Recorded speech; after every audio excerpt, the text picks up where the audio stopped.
ساتھ آپ کی ہوسٹ روبی راؤ، صدا وسیم اور ڈاکٹر حمیرہ، رمضان کے سیکنڈ عشرے کے سیکنڈ پروگرام کے ساتھ۔ مانگ لو گڑ گڑا کے خدا سے، ابھی مغفرت سستی ہے، کہتے ہیں رمضان میں خدا کی رحمت برستی ہے۔ بسم اللہ الرحمن الرحیم۔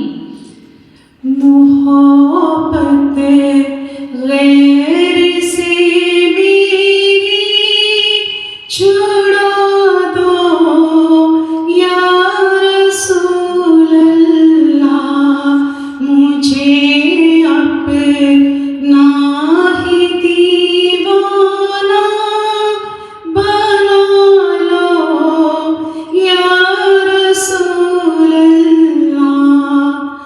محبت غیر سے میری چھڑا دو یا رسول اللہ، مجھے اپنا ہی دیوانہ بنا لو یا رسول اللہ۔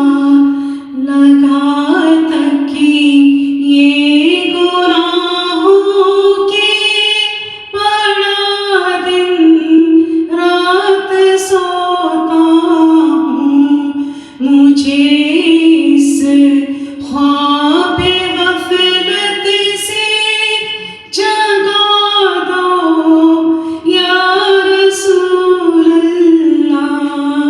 پڑا ہوں کہر دریا میں، بھنور میں کھاتا ہوں چکر، کنارے لطف سے مجھ کو لگا دو یا رسول اللہ۔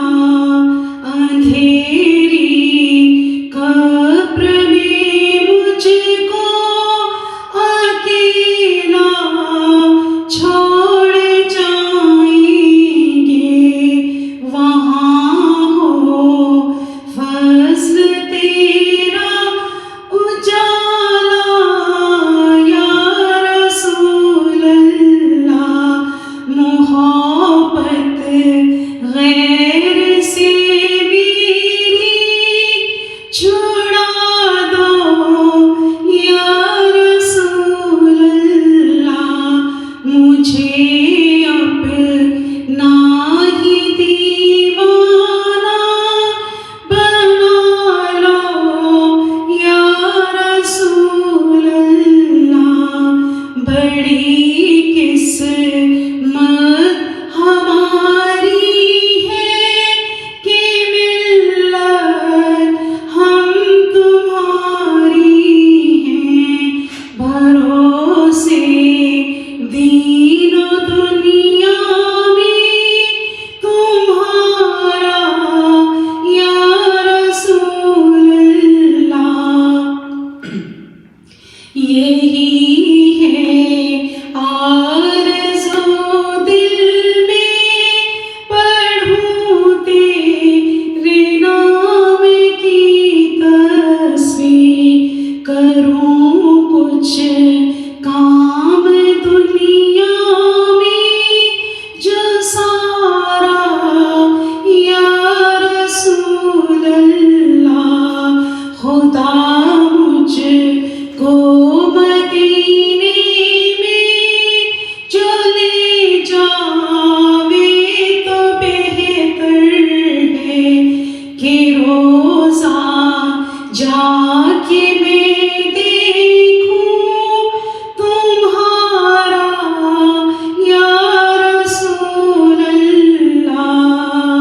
محبت غیر سے میری چھڑا دو یا رسول اللہ، مجھے اپنا ہی دیوانہ بنا لو یا رسول اللہ۔ Thank you. لاسٹ پروگرام ہمارا سیکنڈ عشرے کے اوپر تھا، جو کہ ہم پورا نہیں کر پائے تھے، تو آج ہم اس کو کنٹینیو کریں گے اور ہم واپس جائیں گے ڈاکٹر حمیرہ کے پاس. تو چلیے ڈاکٹر حمیرہ اسٹارٹ کیجیے آپ سیکنڈ نشر. بسم اللہ الرحمن الرحیم. جیسا کہ آپ لوگوں کو پتہ ہے اور روبی آلریڈی بتا چکی ہیں کہ رمضان کا سیکنڈ اشرہ ہے اور ہمارا سیکنڈ پروگرام ہے. ہم نے بہت ساری باتیں آپ سے کرنی تھیں جو اس دن رہ گئیں، تو میں اپنی ان تمام باتوں کو وہیں سے کنٹینیو کرتی ہوں جہاں سے میں نے چھوڑا تھا. آلریڈی میں یہ استغفار اور توبہ کے بارے میں بتا چکی ہوں، تو اس کے علاوہ جو آج میں آپ سے شیئر کرنا چاہوں گی، جو میں اس پروگرام کے شروع سے آپ لوگوں کے ساتھ شیئر کر رہی ہوں اور اس پہ ایمفیسائز بھی کر رہی ہوں کہ رمضان میں قرآن پاک کی تلاوت کا خاص اہتمام کیا جائے. رمضان میں قرآن کریم کی تلاوت کا اہتمام ہمیں بڑھا دینا چاہیے، کیونکہ رمضان میں حضرت جبرائیل علیہ السلام اور رسول پاک صلی اللہ علیہ وسلم کے درمیان بھی قرآن کریم کا دور ہوا کرتا تھا، بالکل ایسے ہی جیسے دو حافظ دور کرتے ہیں. یعنی حضرت جبرائیل علیہ السلام قرآن پاک کی تلاوت کرتے تھے اور رسول پاک اس کو سنتے تھے، اور جب رسول پاک تلاوت کرتے تھے تو حضرت جبرائیل علیہ السلام اس کو سنتے تھے. کیا شان تھی کہ جبرائیل امین کے ساتھ قرآن پاک کا دور ہوتا تھا. قرآن کریم کا اور رمضان کا ایک خاص جوڑ ہے. قرآن کریم پڑھنے کے کچھ فائدے ہیں. نمبر 1، یہ باعث برکت ہے، یعنی دل میں عقیدت، عظمت اور محبت پیدا کرتا ہے. یہ اللہ پاک سے کلام کرنے کی سعادت ہمیں عطا کرتا ہے، جو کہ دل کی عبادت ہے. یہ زبان کی عبادت ہے. کان سنتے ہیں، کان کی عبادت ہے.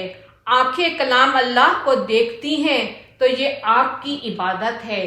یعنی ان تمام اعضاء کا علیحدہ علیحدہ ثواب ملتا ہے. کلام معرفت کا نور ہے. قرآن معرفت کا نور ہے. یہ وہ نور ہے جس سے اللہ کا قرب حاصل ہوتا ہے. حضرت امام ابو حنیفہ پورے رمضان میں 61 قرآن پاک یعنی 61 قرآن کریم پڑھا کرتے تھے. ایک قرآن مجید رات کو پڑھتے تھے، ایک قرآن مجید صبح کو ختم کرتے تھے، اور ایک قرآن پاک تراویح میں ختم ہوتا تھا. یہ تو ہوئی قرآن پاک کی تلاوت کی بات. اس کے علاوہ جو ہمیں اس مبارک مہینے میں کرنا چاہیے وہ ہے ذکر اللہ.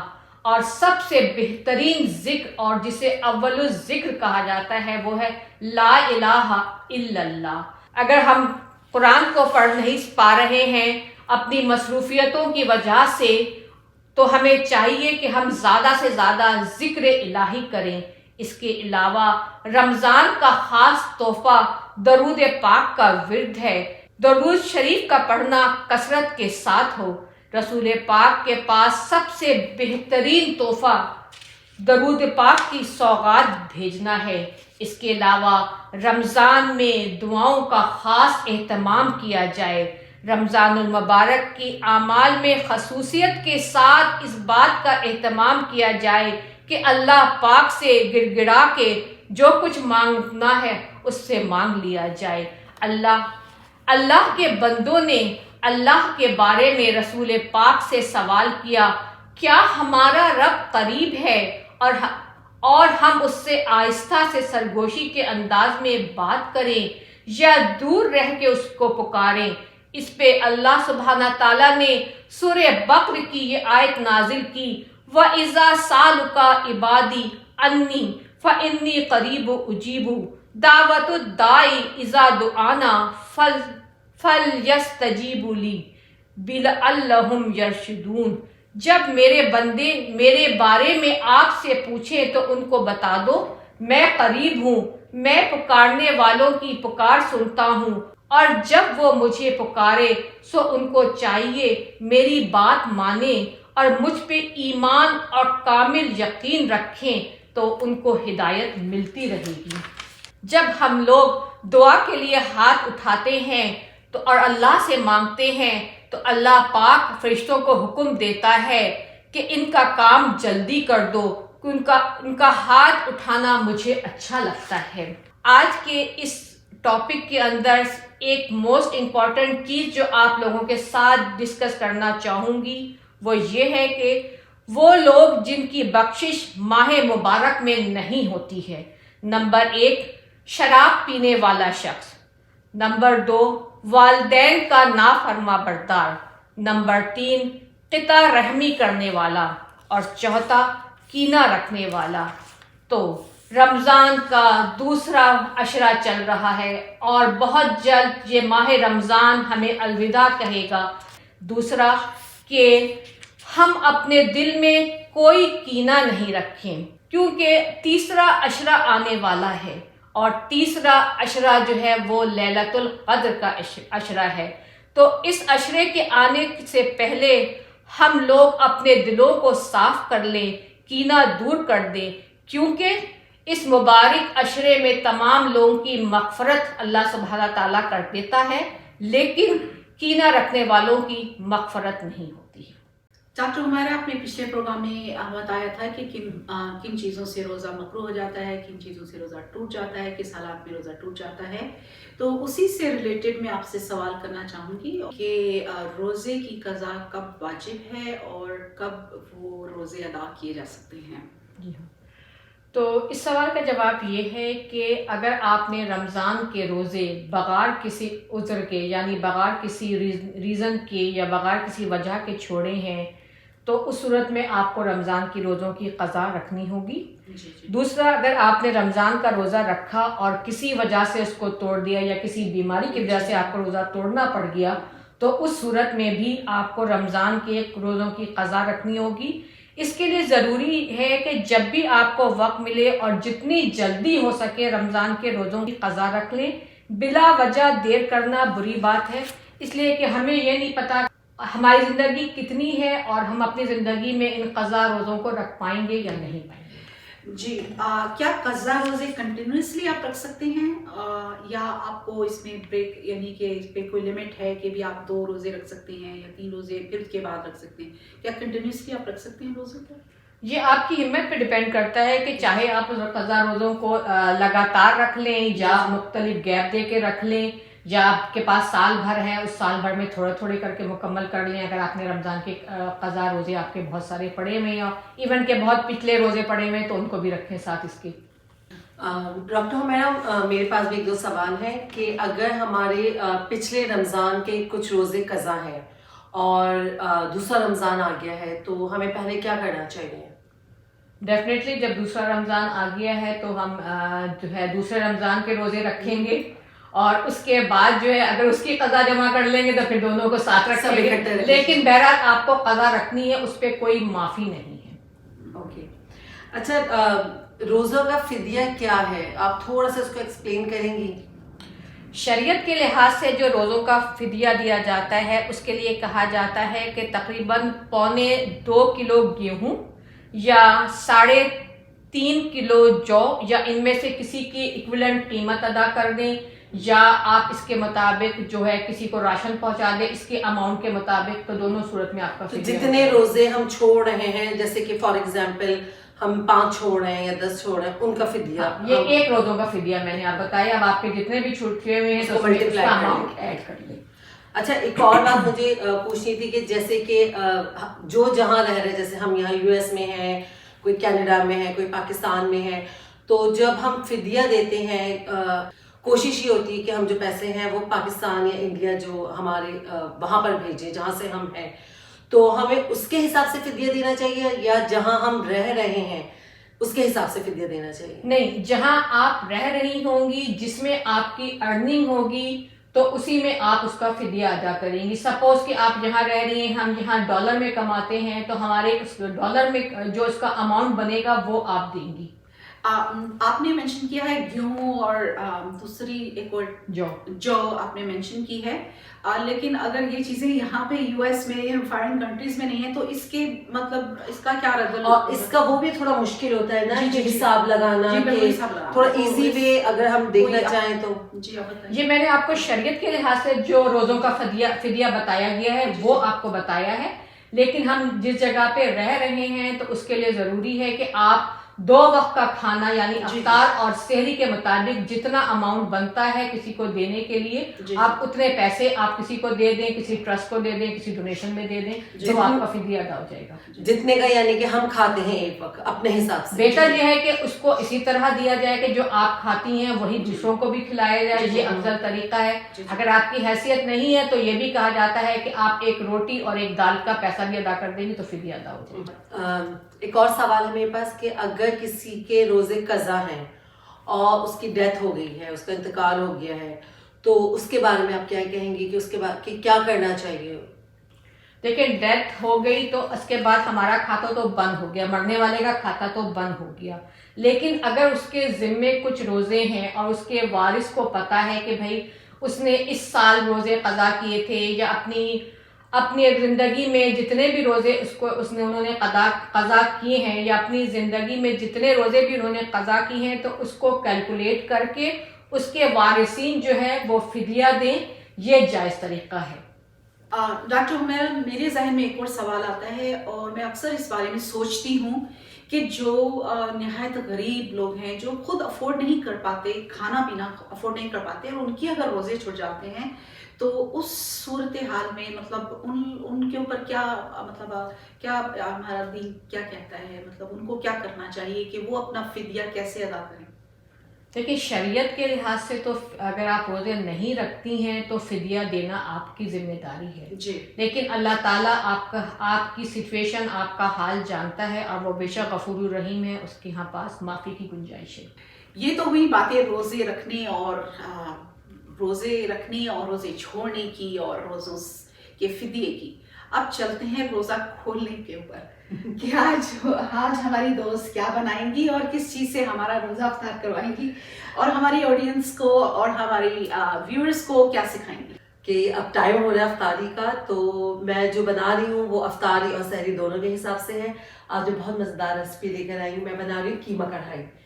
تو بہت مزے کا ہے, آپ لوگ اس کو سحری میں بھی بنا سکتے ہیں, افطاری میں بھی کھا سکتے ہیں, اور اگر آپ چاہیں تو اپنی عید کی ٹیبل پہ بھی اس کو سجا سکتے ہیں. چلیں کچن میں چلتے ہیں. تھینک یو سو مچ. آپ لوگ کو پروگرام بہت پسند آ رہا ہے, جو تھوڑی بہت باتیں اور اچھی باتیں جو ہم آپ لوگ کے ساتھ شیئر کر رہے ہیں آپ لوگ کو پسند آ رہی ہیں. تو چلیں اب ریسیپی کا ٹائم ہے, تو ہم ریسیپی کی طرف آتے ہیں. آج میں بنا رہی ہوں سحری اسپیشل, بہت مزیدار سا, بہت ایزی, جھٹ پٹ سے بننے والا میں قیمہ لائی ہوں جس کا نام ہے قیمہ کڑھائی. بالکل ریسٹورنٹ اسٹائل کی ہوگی, بہت مزے کی ہوگی, کیونکہ سحری میں ہمیں یہی چاہیے ہوتا ہے کہ ہم وہ ریسیپیز بنائیں جو جھٹ پٹ بن جائے. تو چلو ریسیپی اسٹارٹ کرتے ہیں. سب سے پہلے تو میں اپنی کڑھائی میں 2 ٹیبل اسپون آئل ڈالوں گی. اچھا, اس کے ساتھ میں نے لیا ہے یہ 2 پاؤنڈ قیمہ ہے, یہ زیرہ ہے, کٹا ہوا ہے, بھنا ہوا نہیں ہے, 1 ٹیبل اسپون. 2 ٹیبل اسپون میرے پاس جنجر گارلک ہے, 1 ٹیبل اسپون دھنیا ہے, یہ بھی کٹا ہوا ہے, یہ دیکھیں یہ بھنا ہوا نہیں ہے, صرف کٹا ہوا. نمک ہے, کٹی ہوئی لال مرچیں ہیں 1 ٹیبل اسپون, ہری مرچیں ہیں, اور یہ ہے کڑھائی مسالہ. آپ کسی بھی برانڈ کا اچھا سا کڑھائی مسالہ لے لیں, کیونکہ جھٹ پٹ بنانا ہے تو بس جو آپ کے پاس کڑھائی مسالہ وہ یوز کر لیں. اور یہ یوگرٹ ہے 1 کپ کے قریب, اور اس کے علاوہ یہ ٹومیٹو پیسٹ ہے, یہ 1/2 کپ ہے. اگر آپ کے پاس ٹومیٹو پیسٹ نہیں ہے تو آپ کم سے کم 6 لارج ٹومیٹوز اس میں ضرور ڈالیے گا. اس کے علاوہ انین ہے اور ہرا دھنیا, اور اس کے ساتھ ہے ادرک جو کہ گارنشنگ کے لیے. تو چلیں سب سے پہلے جنجر گارلک اس میں ڈالتے ہیں,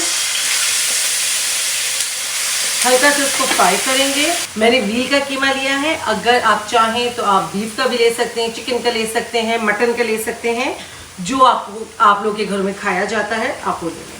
ٹھیک ہے, اب میں اس میں یہ قیمہ ڈال دوں گی. چلیں اب میں اس کو اچھے سے بھونتی ہوں. جب اس کا کلر تھوڑا چینج ہو جائے گا, جب یہ تھوڑا وائٹ کلر میں آ جائے گا, تو باقی کی چیزیں ڈالتے ہیں اس میں. قیمہ اچھے سے بھن گیا ہے, اب میں اس میں تمام مسالے ڈالوں گی. سے پہلے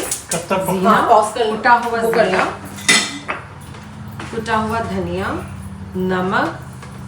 نمک میں 1 ٹی اسپون ڈالوں گی, کیونکہ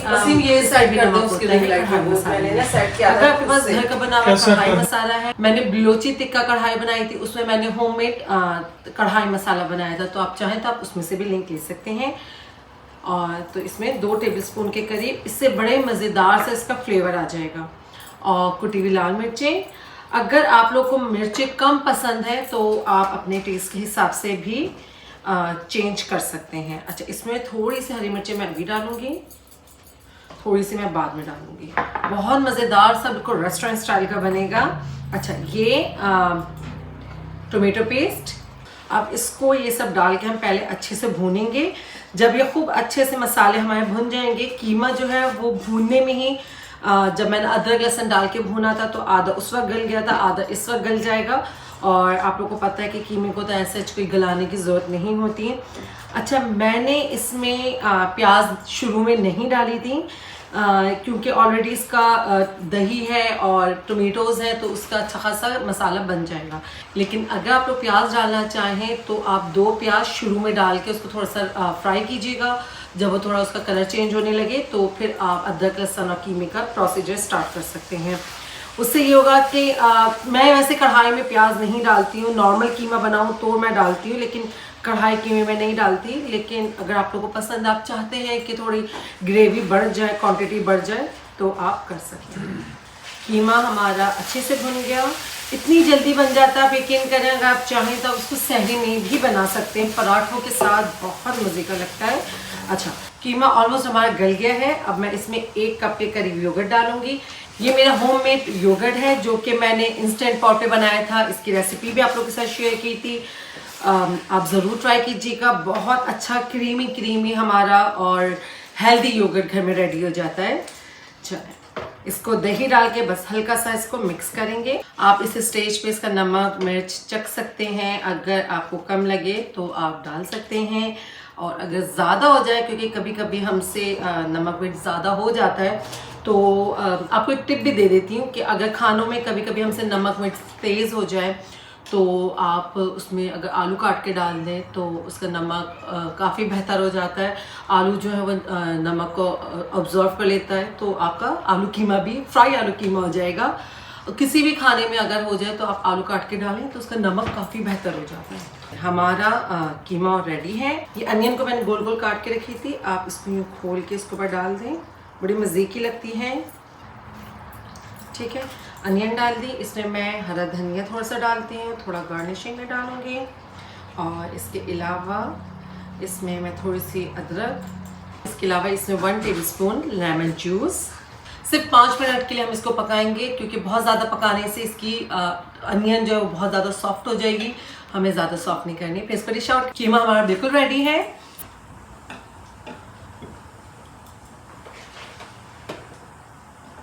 آپ دیکھیں کتنا جھٹ پٹ یہ قیمہ بنا ہے. آپ عید پہ بھی اس کو بنا سکتے ہیں، اپنے دسترخوان پہ، عید کے دسترخوان پہ بھی اس کو سجا سکتے ہیں، پوریوں کے ساتھ اور پراٹھوں کے ساتھ. اس کو میں گارنش کروں گی ہرے دھنیے سے اور تھوڑی سی ادرک. قیمہ بالکل ریڈی ہے. ضرور ٹرائی کیجیے گا، فیڈ بیک بھی دے گا. تو چلیں واپس چلتے ہیں اپنے پروگرام کی طرف. بہت خوبصورت لوگوں سے نوازا ہے زندگی نے مجھے. خود سے کوئی خطا ہو گئی ہو تو معاف کرنا یار.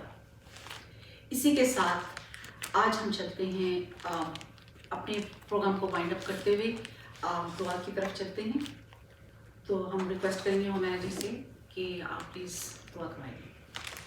اعوذ باللہ من الشیطان الرجیم، بسم اللہ الرحمن الرحیم. اللہم صلی علی محمد وعلی آل محمد کما صلیت علی ابراہیم وعلی آل ابراہیم انک حمید مجید. اللہم بارک علی محمد وعلی آل محمد کما بارکت علی ابراہیم وعلی آل ابراہیم انک حمید مجید.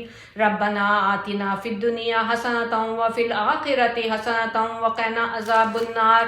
ربنا لا تؤاخذنا ان نسینا او اخطانا ربنا ولا تحمل علینا اصرا كما حملته على الذین من قبلنا ربنا ولا تحملنا ما لا طاقة لنا به واعف عنا واغفر لنا وارحمنا انت مولانا فانصرنا على القوم الكافرين.